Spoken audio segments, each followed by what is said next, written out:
Alangkah indahnya hidup ini, andai dapat ku tatap wajahmu. This is 105.8 Light FM, the best of his station. Assalamualaikum warahmatullahi wabarakatuh.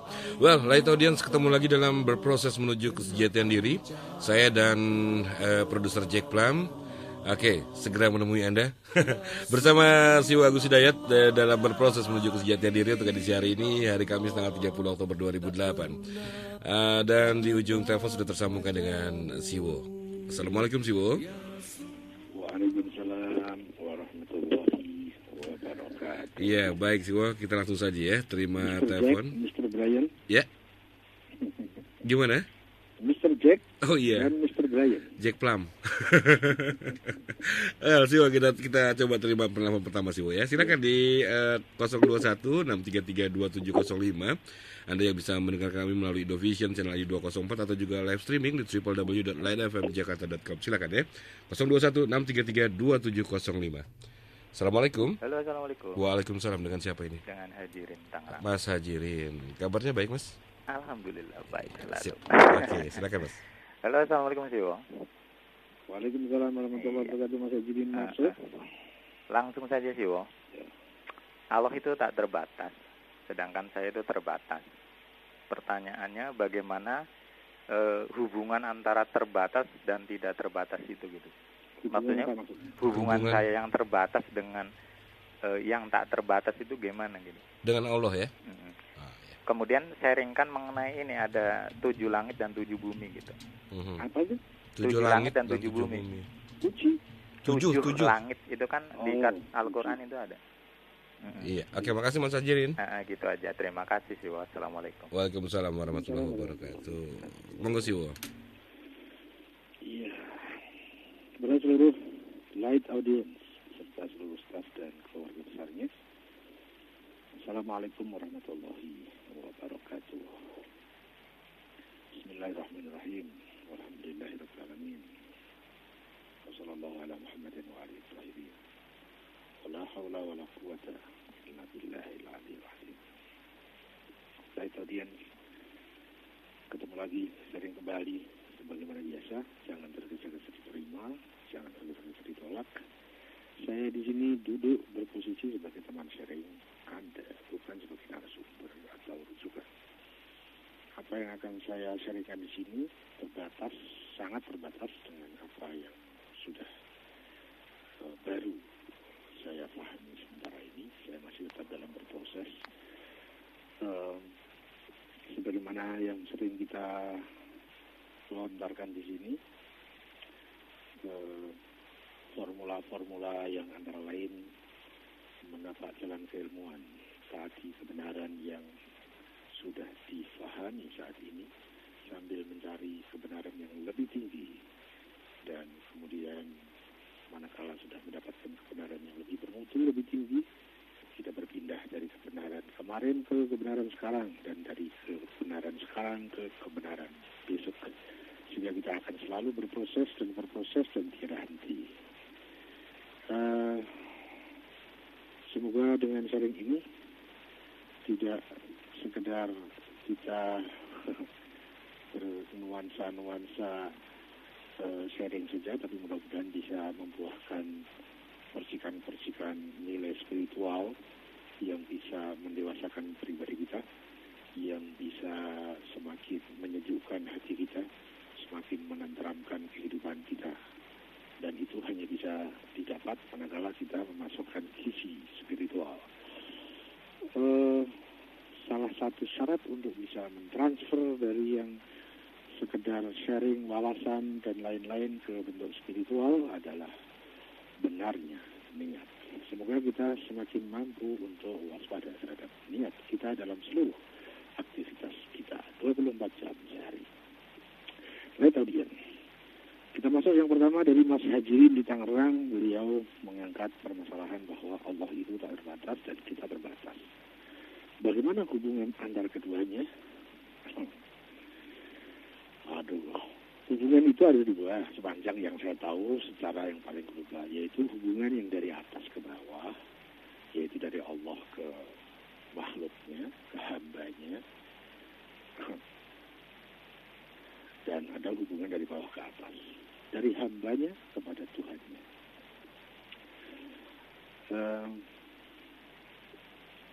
Kalau hubungannya dari atas ke bawah, itu selalu bentuknya adalah fasilitas-fasilitas, sarana-sarana, anugerah, karunia, rahmat, kasih sayang, pemprosesan, pendidikan, dan seterusnya. Dari atas ke bawah.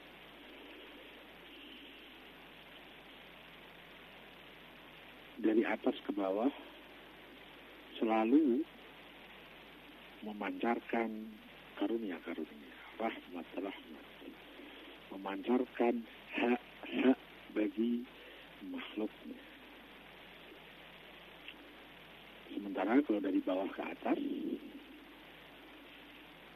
setelah kita menerima pancaran-pancaran, kita menerima hak-hak, kita menerima pemberian karunia, anugerah, rahmat, rahmaniyah, rahimiyah, pengasih, penyayang, pendidikan, pemprosesan, penyempurnaan, dan seterusnya.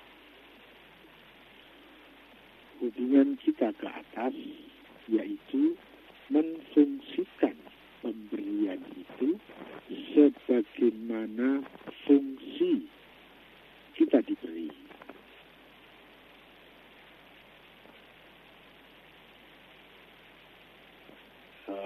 Saya ulang. Hubungan dari bawah ke atas, setelah kita menerima hak-hak, kemudian di sana ada kewajiban. Kewajiban itu pun dilakukan dalam rangka proses penyempurnaan makhluk itu. Kewajiban apakah yang paling primer? Kewajiban yang paling primer adalah menfungsikan pemberian itu sebagaimana fungsinya. Kita diberi diri, kita diberi di luar diri, kita diberi bagi yang sudah punya pasangan hidup, diberi pasangan hidup, dan lain-lain yang tak terkirakan banyak dan jumlahnya.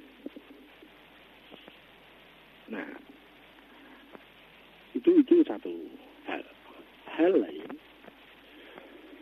hubungan dari Tuhan kepada hambanya. Ya, kalau Tuhan pasangannya hamba ya, bukan umat ya. Meskipun sekarang ini begitu banyak mulai semakin kabur istilah ini karena sudah ada istilah umat Tuhan. Kalau umat itu terhadap pemimpinnya, yaitu umat Nabi, umat Rasul gitu ya. Tapi kalau terhadap Tuhan itu hamba Tuhan. Nah, apa tadi sampai lupa. Kemudian yang kedua, dalam rangka Tuhan Allah memancarkan karunia-karunia rahmatnya kepada hamba-hambanya, kepada makhluk-makhluknya, itu sesuai dengan sunnatullah yang sudah didekretkan, ditetapkan olehnya, sang pembuat makhluk dan sang pembuat hukum-hukum yang terkait dengan kemakhlukan. Hubungan pemberian rahmat, karunia, anugerah dari Allah kepada hambanya itu juga melalui hierarki sunnatullah. Jadi kalau Allah mau memberikan kepada saya anak, itu tidak serta-merta yang dulu sering saya pahami dengan kun fayakun. Jadi kalau Allah berkehendak maka jadilah. Ya. Tetapi kemudian setelah saya memperdalam lagi tafsir-tafsir tentang ayat itu yang lebih serius tentang kun fayakun, setiap kun untuk menjadi kun, jadi kun fayakun itu selalu ada proses di sana. Di dalam ilmu tafsir sepanjang yang mampu saya serap, ada huruf fa di sana, fa ya, kun fayakun.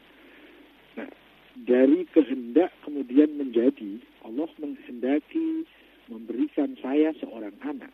Tetapi kehendak Allah yang sudah azali sejak zaman dulu sebelum ada waktu, sampai kepada kejadian saya punya anak, itu melalui hierarki yang luar biasa banyaknya. Jadi kun Allah menghendaki saya diberi anak, itu untuk terjadinya saya punya anak, itu hierarki prosesnya luar biasa. Panjang, banyak, rumit, unik, dan seterusnya. Nah, di sana ada hierarki bagaimana karunia itu sampai kepada saya. Itu dari atas ke bawah. Dari bawah ke atas, kita dengan semua sarana-sarana, dan sarana spesial adalah kita diberi kehendak bebas, dan kemudian kita diberi tuntunan kehidupan, agama, kemudian kita diberi figur penuntun, sang figur kebenaran, sang Rasul, sang Nabi, sang Wakil Allah. Kita berhubungan kepada Allah itu juga melalui grid hierarki bertingkat ke atas yang tak terkira banyaknya. Kita memulai dari benarnya tujuan. Kita memulai hubungan dari benarnya niat. Kita memulai hubungan dari benarnya cara hidup kita. Dan untuk mengetahui, memahami benarnya tujuan, benarnya niat, dan benarnya cara, itu juga membutuhkan sumber ilmu, sumber informasi yang secara hierarkis ke atas, itu tak terkira banyaknya. Saya dapat informasi dari bapak saya misalnya, atau ibu saya. Saya mendapatkan informasi dari guru saya. Sementara bapak atau guru saya dari bapaknya atau gurunya. Gurunya dari gurunya, gurunya dari gurunya, gurunya dari gurunya, gurunya dari gurunya, dari sang wakil Allah dan dari Allah. Dengan tujuan yang benar, niat yang benar, cara yang benar, kita menapaki, mulai kita membersihkan fisik kita. Kita membersihkan pikiran kita, kemudian kita membersihkan spiritual kita, kemudian kita secara bertahap naik tahap demi tahap, langkah demi langkah, yang itu juga jumlah banyaknya tahapan juga tak terkirakan banyaknya. Maksud saya bahwa hubungan dari Allah ke hambanya itu juga ada hukum hierarkis sesuai sunatullah. Dan hubungan dari hamba kepada Allah juga ada tahapan hierarkis dari bawah ke atas. Dulu saya mempunyai sebuah pemahaman bahwa hubungan saya dengan Allah itu langsung. Tidak harus melalui hierarki, atau mungkin istilah lain, tidak harus melalui tahapan-tahapan antara, atau istilah lain tapi tanda petik tidak harus melalui perantaraan. Dalam bahasa teknis disebut tidak harus melalui prinsip wasilah. Dulu bahkan saya sampai ke satu fase tertentu bahwa tawasul itu bid'ah. Pernah saya masuk dalam komunitas itu. Meskipun kemudian setelah saya mendapatkan ilmu yang lebih, saya merevisi kebenaran yang lama, saya rubah kepada kebenaran yang baru. Dulu saya pernah memahami bahwa wasilah, tawasul itu sesuatu yang bid'ah, bahkan sampai ke hukum syirik. Namun itu dulu. Sekarang saya punya ilmu-ilmu lagi yang argumentasinya sepanjang saya perbandingkan jauh lebih kuat, bahwa dalam hubungan dari atas ke bawah maupun dari bawah ke atas itu semua melalui prinsip perantaraan dan melalui prinsip wasilah. Dan wasilah itu merupakan salah satu prinsip primer di dalam rangka bagaimana Allah, kita bisa memahami bagaimana Allah mempunyai salah satu af'aliyah yang itu semua terpancar merupakan karunia bagi hambanya, bagi kita. Dan bagaimana kita menapaki jalan spiritual menuju sumber spiritual itu juga butuh hierarki wasilah. Sehingga bagi saya sekarang prinsip wasilah dan tawasul itu merupakan satu prinsip primer, sebuah keniscayaan yang mesti adanya di dalam hubungan kita ke atas kepada Allah Subhanahu wa Ta'ala. Kurang lebih seperti itu. Jadi hanya dua perspektif yang saya coba sharingkan. Bukan berarti hanya itu perspektifnya. Yaitu yang pertama adalah hubungan dari atas ke bawah itu adalah pancaran rahmat. Kemudian hubungan dari bawah ke atas adalah memfungsikan rahmat itu sesuai fungsinya. Kemudian dilihat dari perspektif mekanisme hubungan itu dari atas ke bawah maupun dari bawah ke atas selalu butuh adanya tahap-tahap hierarkis sesuai sunatullah yang sudah dideklarasikan oleh Sang Pencipta hukum-hukum di seluruh keberadaan semesta alam. Itu yang pertama. Kemudian yang kedua, apakah yang dimaksud dengan 7 langit dan 7 bumi? Kalau mau singkat, jawabannya mudah, yaitu saya belum tahu apa yang dimaksud dengan 7 langit dan 7 bumi.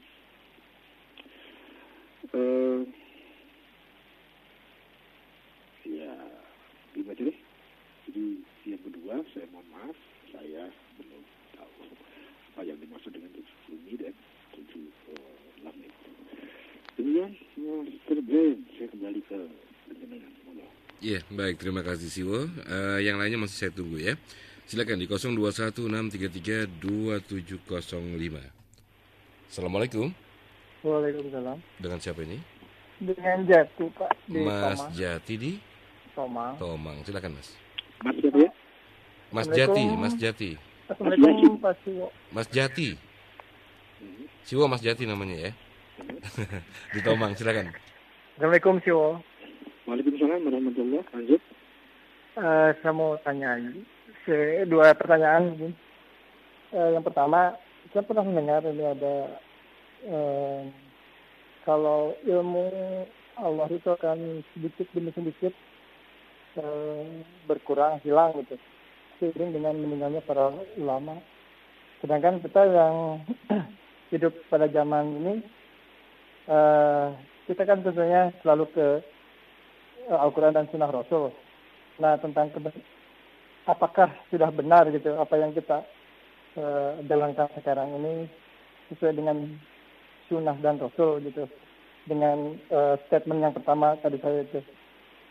Yang kedua, bisa diuraikan tentang paham salaf sih, Wong. Apa? Ya. Salam salat ya? Ya, paham salaf. Apa itu? Tentang salaf. Tentang salaf. Salaf. Ya. Ya, oke. Itu Bisa saja. Baik, terima kasih. Yang pertama Sebentar. pertanyaannya bisa diulang, Mas. Gimana, Pak? Yosi? Halo? Udah cukup jelas? Yang pertama coba diulang, Yang Mas pertama Jati mau diulang pertanyaannya. pertanyaannya jadi terkait dengan apa tadi? Quran, Sunnah tadi? Jadi kita yang sekarang ini yang tentunya kita mengacu pada Sunnah Rasul. Apa itu udah sesuai dengan Sunnah Rasul yang dulu pernah Rasulullah sunahkan gitu. Sedangkan ilmu Allah kan, saya pernah mendengar kalau ilmu Allah itu sedikit demi sedikit akan hilang seiring dengan meninggalnya para alim ulama dari zaman dulu gitu. Iya, baik. Itu Gitu. saja, Mas Jati. Gitu aja, Pak. Baik, terima kasih, Terima Mas. kasih. Assalamualaikum. Siwo. Waalaikumsalam warahmatullahi wabarakatuh. Warahmatullahi wabarakatuh. Iya, monggo Siwo 2 pertanyaannya. Mas Ren, Ya, boleh sambil ngopi nggak? silakan. Iya. Ya baik, lihat audience, sebelum kita lanjut, kita coba dengar dulu sebuah Udah. komersial break yang Halo? berikut ini. Ya, Siwo, sebentar Siwo. Udah, ngopinya udah. Kita tunggu sebentar Siwo ya, sebentar saja. This is Light FM. www.litfmjakarta.com. Provided by Central Online. Ya baik, lihat audience, kita lanjutkan kembali. Silakan Siwo. Ya, semoga saya cuma ingin agar Mas Brian kepingin gitu. Ngenyek. Maksudnya gitu doang. Gitu. Ya udah, monggo Siwo. Mas, apa tadi ya? Mas Yosi apa saya? Di Tomang. Saya Jati, mohon Jati, maaf kalau Siwo. salah sebut nama. Mas Jati. Siwo. Siwo, Ada, Siwo, ya, namanya Mas Jati. Mas Jasi. Jati. Yasi, ya deh. Jati. Jati. Ya, Oh, Jati diri. Ya. Mas Jati di Tomang. Beliau mengangkat sebuah kalimat yang sempat saya catat kurang lebih begini. Bahwa beliau pernah mendengar mungkin atau tidak tahu apa memahami, tidak tahu dari mana, tapi yang beliau ungkapkan bahwa ilmu Allah itu sedikit demi sedikit hilang seiring dengan meninggalnya para ulama. Lalu bagaimana dengan kaidah bahwa kita mengacu kepada sunnah Rasul? Apakah kita mengacu kepada sunnah Rasul itu memang sebegitulah adanya sesuai dengan sunnah Rasul yang dulu beliau lakukan? Yang pertama. Yang kedua, tentang apakah salaf itu?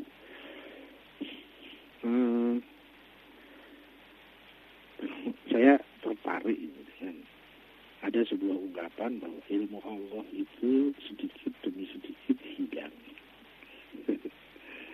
Ya, saya yang pertama sekali mungkin karena mungkin saya salah perspektif atau karena perspektif cara pandangnya yang beda atau bagaimana ya, tetapi saya merasa ilmu saya mengatakan tidak sepakat dengan kalimat ini, bahwa ilmu Allah itu sedikit demi sedikit hilang. Kayaknya enggak sih. Ada satu kaidah yang itu sudah sangat masyhur, muktabar, ma'ruf, bahwa Islam itu sempurna dan kesempurnaannya terjaga sampai akhir zaman. Nah, itu kayaknya tabrakan dengan kalimat bahwa ilmu Allah itu sedikit demi sedikit hilang. Ya, itu kalau kita kaitkan ilmu yang disebut ilmu Allah itu terkait dengan ilmu yang diberikan kepada manusia, gitu ya. Tapi kalau kita hubungkan kepada Allah bahwa ilmunya yang ada dalam diri Allah itu sedikit demi sedikit hilang, ya berarti Allah berubah dong.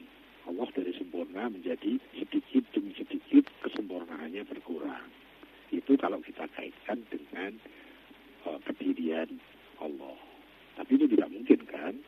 Yang dimaksudkan oleh Mas Jati itu mungkin ilmu Allah yang diberikan kepada manusia melalui para wakilnya itu sedikit demi sedikit hilang. Atau mungkin secara lebih spesifik mungkin begini agar mudah dipahami, bahwa ilmu Islam itu sedikit demi sedikit akan hilang seiring dengan meninggalnya para ulama. Tapi semua tadi saya tidak sepakat. Apalagi dikaitkan dengan kedirian Allah atau dikaitkan dengan ilmu yang dikaitkan dengan agama Islam. Sedikit demi sedikit akan hilang. Nah, itu frase pertama. Frase kedua, kenapa ilmu itu sedikit demi sedikit hilang? Karena tadi ada kalimat berikutnya, seiring dengan meninggalnya para ulama. Memangnya para ulama itu adanya zaman dulu aja, sehingga sekarang tidak lagi ada ulama. Kalau memang kenyataannya seperti itu, ya deh, bahwa ulama itu adanya zaman dulu. Zaman sekarang tidak ada lagi ulama. Kalau betul seperti itu, iya kali. Tetapi itu akan sangat bertentangan dengan banyak hal, yaitu bahwa yang tadi pertama bahwa Islam itu sempurna dan kesempurnaannya akan terjaga hingga akhir zaman. Itu sudah merupakan sesuatu kesimpulan yang kita tidak butuh penjelasan lebih lanjut, karena sebegitu jelas kayaknya kalimat itu. Kemudian yang kedua,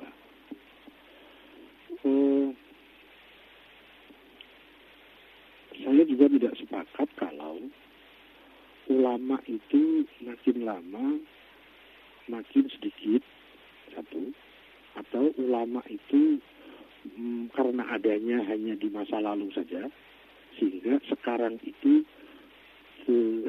ulama semakin hilang. Yang kedua, yang ketiga, kalaupun sekarang ada ulama, tetapi tidak secanggih ulama-ulama dulu. Itu ketiga-tiganya saya juga tidak sepakat. Saya memahami bahwa dulu ada ulama, sekarang juga ada ulama. Dulu ulama banyak, sekarang ulama juga banyak. Meskipun dulu ulama palsu juga banyak, sekarang pun ulama palsu juga banyak. Dan sepanjang yang saya tahu, semakin kita melihat tentang masalah perulamaan, semakin kompleksitas dunia, semakin dunia menjadi semakin tua, semakin problem juga semakin kompleks, maka di sana tumbuh ulama-ulama yang menguasai ilmu-ilmu yang sebelumnya ulama yang dulu belum dikuasai. Salah satu contoh kasus saja misalnya begini. Dulu ada mujtahid yang disebut misalnya ada Imam Maliki, ada Imam Hanafi, ada Imam Syafi'i, ada Imam kan yang terkenal dengan 4 madhab fikih itu di dalam hasil istinbat mereka yang disebut dengan qaulul ulama, qaulul Syafi'i, qaulul Maliki, atau yang disebut dengan fatwa. Fatwa itu adalah rumusan-rumusan hukum fikih terapan. Itu di keempat beliau, tentu saya bisa salah ya, tapi sepanjang yang saya pahami dari buku-buku rujukan dari keempat imam fikih ini, belum ada yang menyentuh tentang masalah inseminasi buatan. Belum ada yang menyentuh tentang cloning. Bagaimana hukum cloning? Belum ada yang menyentuh tentang permasalahan bank sperma atau bank ASI atau hal-hal lain yang memang zaman dulu belum butuh adanya fatwa tentang itu. Nah, sementara mujtahid mutaakhir yang sekarang itu menguasai hal-hal yang dikuasai oleh para mujtahid sebelumnya, dan ditambah dengan penguasaan terhadap problem-problem kekinian. Dilihat dari situ, maka mujtahid masa lalu dengan mujtahid masa kini itu mutunya jauh lebih tinggi mujtahid masa kini ketimbang mujtahid masa lalu. Saya mengambil contoh mujtahid agar kotaknya jelas. Kalau ulama kan kotaknya terlalu luas. Tapi kayaknya permasalahan ulama juga begitu. Ulama masa lalu itu tidak pasti lebih bermutu dari ulama masa kini. Tidak.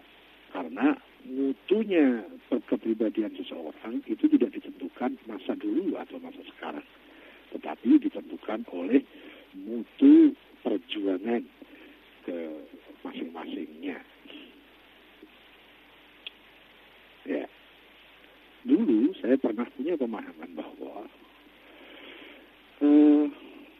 generasi khairul qurun, ya. Kurun yang terbaik itu adalah kurunnya Rasulullah. Kemudian setelah itu kurunnya sahabat. Kemudian setelah itu tabi'in. Setelah itu tabi'in. Dan terus sampai kepada aliran generasi ke mutaakhirin sekarang. Nah, saya pernah punya pemahaman bahwa Islam yang terbaik, jadi komunitas Islam yang terbaik itu di zamannya Rasulullah. Kemudian sedikit di bawahnya, baik tapi sedikit di bawah kebaikan di zaman Rasul, yaitu pada masa sahabat. Kemudian Islam menurun lagi mutunya di zaman tabi'in, menurun lagi di zaman tabi'in, dan semakin kacau balau di zaman sekarang. Semakin mutakhir, Islam itu semakin kacau, semakin runyam, katakanlah begitu. Dulu saya punya pemahaman seperti itu. Namun kemudian dari beberapa pencermatan, beberapa kajian, beberapa itu bisa banyak sekali, ya, beberapa itu bisa panjang sekali dari proses-proses itu. Hingga sekarang ini saya merubah kesimpulan itu. Ilmu saya mengajak seperti itu. Argumentasi saya mengajak untuk merubah kesimpulan yang lama. Saya sekarang memahami, meyakini bahwa kalau kita lihat secara mayoritas, ya, bahwa mutu pada komunitas kaum muslimin itu mutu keislamannya semakin menurun, ya, tapi itu dilihat dari kebanyakan dari sudut pandangan umum, tetapi di dalam di sana di balik yang itu ada yang ada yang khusus, yang Islamnya semakin baik,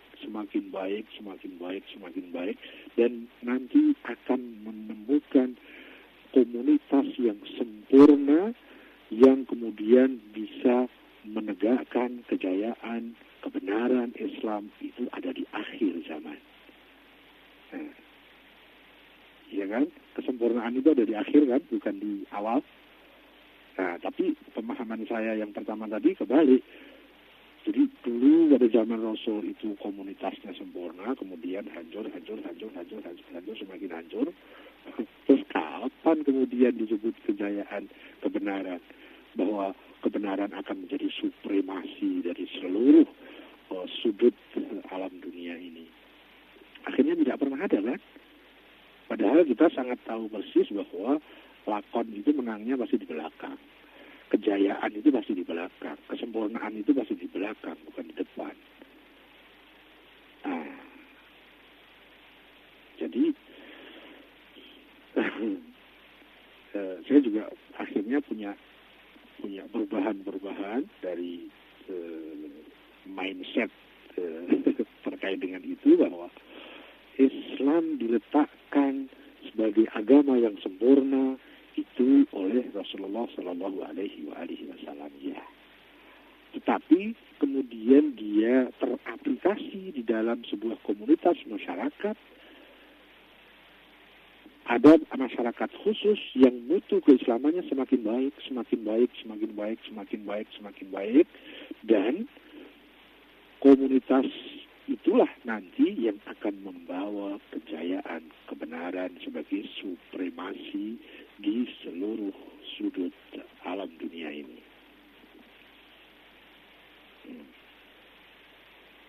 Tapi kalau kita lihat pada sisi keumuman, pada sisi yang kebanyakan, ya begitu deh.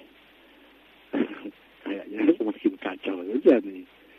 Nah, bukan berarti kebanyakan itu yang kita jadikan sebagai alat ukur. Tidak. Kita bisa menggunakan alat ukur yang lain, karena ada dan ada khos. Ada yang umum dan ada yang khusus.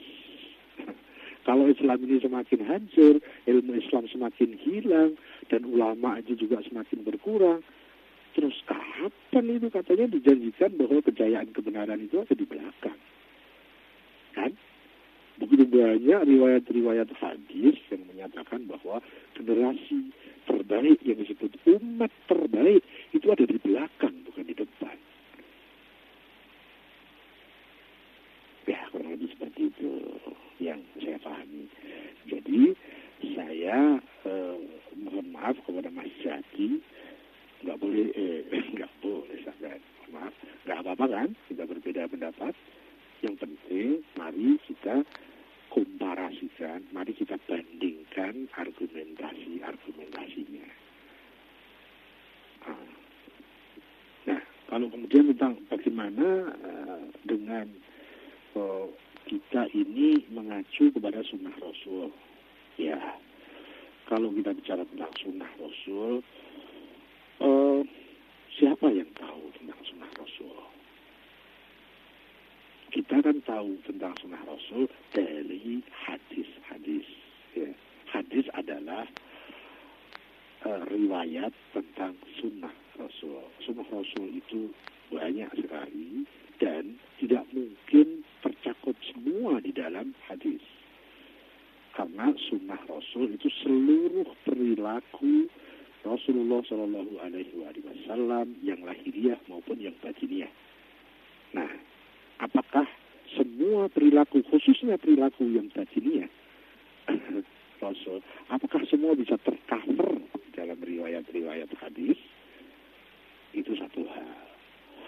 Katakan ada hal-hal yang sunnah Rasul kemudian diriwayatkan di dalam hadis, bahwa hadis itu sesuai dengan apa yang terjadi pada kehidupan Rasul, tetapi kita kayaknya perlu memahami bahwa hadis itu terdiri dari kalimat-kalimat, dan di balik kalimat-kalimat itu mengandung satu makna-makna, nilai dan arti tertentu yang untuk memasuki makna-makna di balik kalimat hadis itu tidak setiap orang diperbolehkan untuk mengeksplorasinya, karena bisa terjebak kepada subjektivitas kita, manakala kita tidak memenuhi syarat, kemudian kita memaksakan diri mensyarahi hadis, seakan-akan kita mensyarahi hadis itu tidak butuh syarat-syarat dan kualifikasi tertentu. Halnya sama terkait kepada ayat-ayat yang ada di mushaf Al-Quran itu. Sudah kadung tersosialisasi, sudah menjadi satu pemikiran yang normal bahwa seakan-akan semua orang itu bebas untuk masuk menggali makna-makna yang dikandung di dalam ayat. Ya, saya dulu juga seperti itu, punya pemahaman seperti itu, meskipun kemudian paling tidak hingga saat ini saya tidak lagi menggunakan ilmu saya yang dulu itu. Karena untuk bisa masuk ke dalam makna yang dikandung di balik ayat-ayat, untuk bisa menyelam, mengeksplorasi makna-maknanya, itu sangat tidak terbuka bebas bagi semua orang. Tetapi hanya orang-orang tertentu yang memenuhi syarat, dia diperkenankan untuk menafsiri ayat-ayat. Demikian juga terhadap hadis. Kan hadis itu juga banyak jenisnya. Ada hadis, misalnya begini, kalau dari sisi mutu periwayatannya itu ada yang sahih, misalnya gitu ya, ada yang dhaif, ada yang maudhu, ada yang munqati misalnya, bahkan ada yang batil, tapi ada juga yang mutawatir, misalnya seperti itu. Ada sampai istilah ini mutafaq alaih misalnya seperti itu. Itu kita, kalau kita nggak ngerti permasalahan itu, kita langsung saja seakan-akan sangat terbuka, kita langsung masuk jelonong menafsiri, memahami hadis. Aduh, kacau deh. Belum lagi bahwa hadis itu ada jenis-jenisnya, yang ada hadis yang qat'i, ada hadis yang dhonni, kemudian nanti ada hal lain yang disebut dengan asbabul wurud. Kalau ayat ada asbabun nuzul misalnya. Kalau hal-hal seperti itu kita belum memahami, bagaimana kita kemudian tiba-tiba langsung saja kita masuk menggali makna di balik kalimat-kalimat hadis itu. Yang terjadi akan kacau wal balau. Kenapa? Karena akhirnya makna-makna yang mampu kita pahami itu sangat sesuai dengan latar belakang masing-masing, sehingga sangat dipengaruhi oleh subjektivitas kedirian dan kepribadian masing-masing. Itu bisa sangat berbahaya. Maka bagi yang belum memenuhi syarat, bertanyalah kepada yang sudah memenuhi syarat. Kalau tentang ayat, mari kita tanya kepada ahli tafsir paling tidak, atau melalui karya-karyanya. Kalau tentang hadis, mari kita bertanya kepada ahli hadis, atau melalui karya-karyanya. Tapi kalau kita langsung nyelonong masuk, selonong boy, selonong girl. Saya pernah mengalami beratus-ratus kali terjebak ke sana ke sini. Tapi ya, yang penting kalau kita berproses boleh deh. Kita nanti akan tahu bahwa disitulah keterjebakan. 1, di sana terjebak lagi, 2, di sana terjebak lagi, 3, dan seterusnya. Sekarang daripada saya terjebak, saya perbaiki mekanisme saya untuk masuk. Apakah saya sudah memenuhi syarat untuk mengomentari hadis? Apakah saya ini sudah memenuhi syarat untuk menafsiri ayat? Ya, jadi kalau tadi dikatakan kita kan mengacu kepada sunnah Rasul. Iya, tujuannya sih kayaknya semua begitu. Cuma masalahnya bagaimana mekanisme, cara-cara, aturan main dalam rangka kita ingin mengacu kepada Al-Quran dan Sunnah itu. Ya, kayaknya semua punya semangat sama. Mari kita kembali kepada Quran dan Sunnah. Ya, cuma bagaimanakah tata cara, aturan main dan mekanisme untuk kembali kepada Quran dan Sunnah? Bolehkah kita masing-masing tanpa mengenal bagaimana latar belakang kita masing-masing? So, yang penting kita Muslim, kemudian kita langsung masuk memaknai ayat-ayat sendiri atau memahami hadis-hadis sendiri. Ya, saya pernah melakukan itu, tapi sekarang ini harus saya tinggalkan karena semangat saya mungkin saja benar, tetapi cara, mekanisme, aturan main saya yang salah. Saya tidak memperhatikan itu karena sebelumnya sudah mempunyai sebuah pemikiran, mindset bahwa Al-Quran dan hadis itu terbuka oleh ditafsiri oleh siapa saja. Dulu punya pemahaman seperti itu, sekarang tidak lagi. Itulah yang membuat akhirnya pemahaman masyarakat terhadap ayat dan terhadap hadis menjadi centang perenang, tidak punya kepastian. Menurut sana katanya begitu, menurut sini katanya begini, menurut sana lagi katanya begini, dan seterusnya. Nah, boleh katanya sana begini kalau yang mengatakan itu memang dia memenuhi syarat sebagai orang yang akan mengacu untuk memahami sunnah-sunnah Rasul yang diriwayatkan melalui hadis. Terhadap ayat berarti kita harus melalui hierarkinya, melalui ahli tafsir. Syukur-syukur kalau bisa ketemu pada ahli Al-Quran.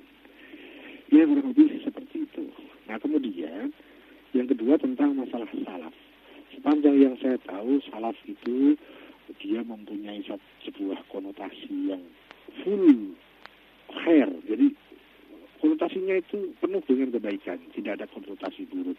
Yang salaf itu merupakan satu istilah yang ditujukan kepada sebuah komunitas atau sebuah generasi masa tua, yaitu masa yang dekat kepada Rasulullah Shallallahu Alaihi Wasallam.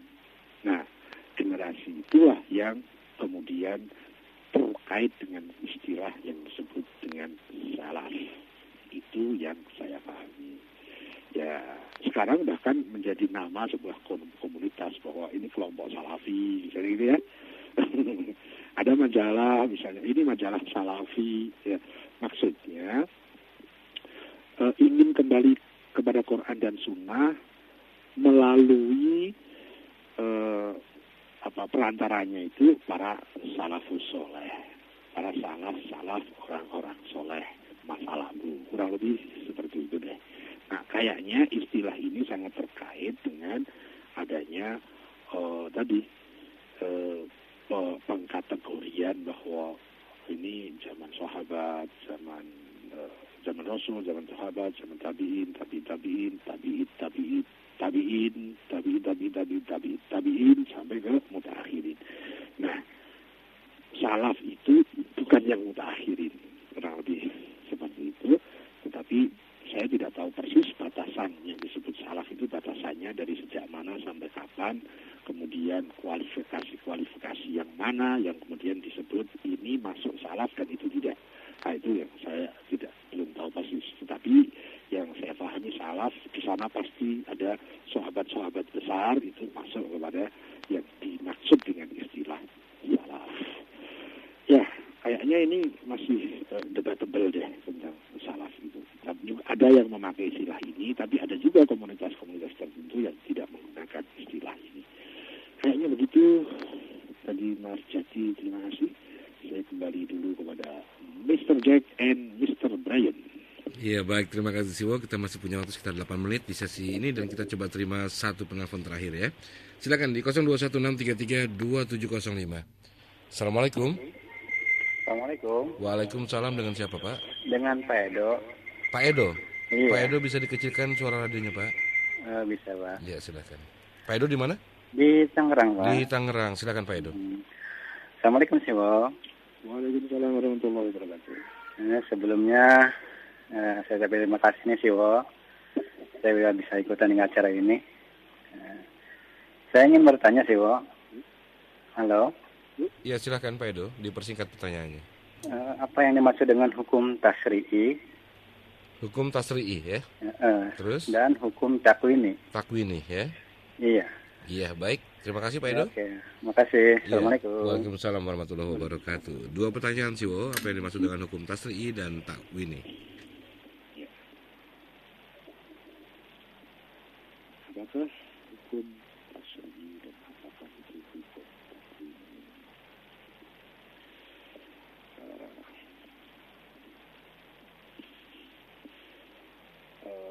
Ini sepanjang yang saya tahu bahwa Allah Subhanahu wa Ta'ala itu pencipta seluruh alam semesta dan juga pencipta manusia. Kalau kemudian kita bertanya, siapakah yang paling paham terhadap seluruh ciptaan yang ada ini, yang fisik maupun yang non-fisik, yang manusia maupun yang bukan manusia, siapa yang paling tahu tentang mereka semua itu? Maka bagi seorang Muslim tentu akan menjawab yang paling tahu tentang seluruh-luruhnya, semua-muanya itu adalah Allah Subhanahu wa Ta'ala.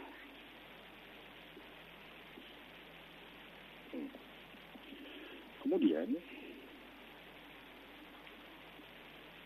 dalam salah satu kasih sayangnya, dalam salah satu wujud kecintaan Allah itu kepada manusia,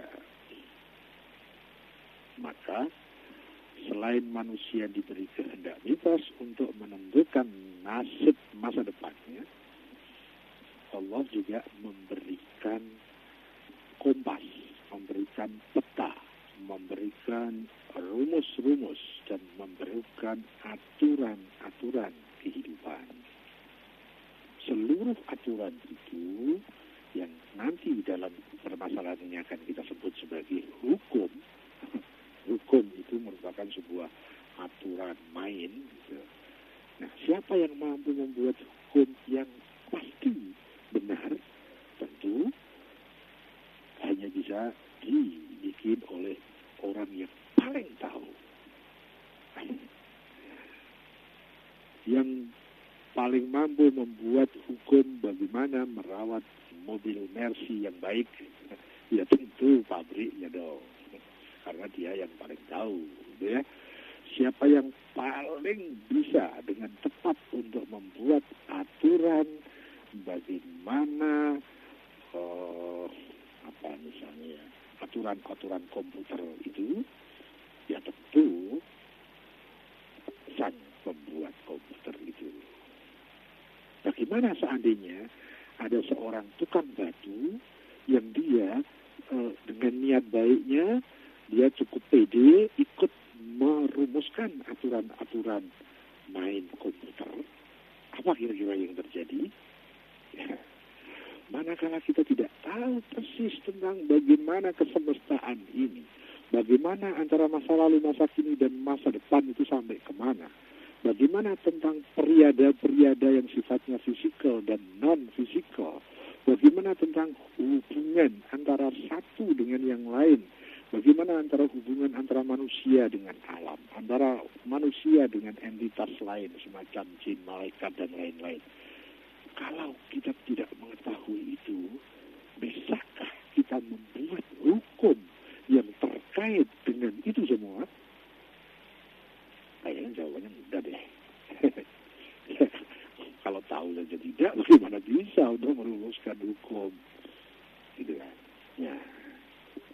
Nah, dalam rangka agar manusia dan seluruh ciptaan ini dia tercover di dalam satu hikmah kepenciptaan, Allah menyertakan kepadanya, kepada makhluknya, seluruh alam ciptaannya itu dengan hukum-hukum yang pasti, hukum-hukum yang presisi, hukum-hukum yang valid. Nah, hukum itu nanti dibagi menjadi dua. Ada hukum yang disebut takwini, yaitu hukum-hukum yang terkait dengan keperiadaan masing-masing ciptaan beserta dengan masing-masing interaksi yang terkait dengan ciptaan itu. Contoh agar mudah, meskipun contoh yang rumit sangat banyak, dan contoh yang mudah saja, bahwa bumi ini diberi satu hukum tentang adanya daya tarik gravitasi. Jadi bumi punya daya tarik yang disebut gravitasi, tetapi bulan juga punya, yang itu kadarnya berbeda. Matahari juga punya daya tarik yang kadarnya berbeda. Itu seandainya kadarnya dirubah, kalau ada yang bisa merubah, itu pengandaian saja, maka tidak akan lagi tersusun bagaimana galaksi matahari sehingga bumi bisa berputar